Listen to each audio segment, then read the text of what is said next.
Personel kepolisian Resor Kota Langsa berhasil mengamankan sekelompok remaja yang diduga akan melakukan balap liar dan kerap beraksi di malam hari. Penertiban ini dilakukan kepada sepeda motor yang tidak sesuai ketentuan, seperti menggunakan knalpot balap atau knalpot brong yang mengganggu kenyamanan warga sekitar.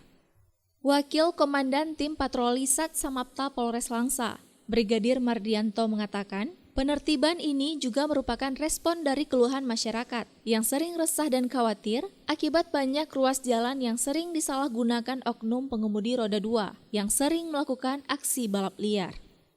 Untuk memberikan efek jera kepada para pelanggar, pihaknya dengan tegas meminta untuk menghancurkan sendiri knalpotnya, serta memberikan bimbingan dan peringatan secara tegas dan humanis agar tidak lagi melakukan dan mengulangi aksi balap liar yang nantinya akan menimbulkan dampak negatif terhadap diri sendiri. Mardianto juga berharap agar para orang tua lebih bisa menjaga dan mengawasi putra-putrinya dalam berkendara, agar tidak membahayakan diri sendiri maupun pengendara lain. Kami tim patroli berhasil mengamankan sejumlah remaja yang telah melakukan ugal-ugalan diduga akan melakukan aksi balap liar yang sangat mengganggu dan meresahkan masyarakat.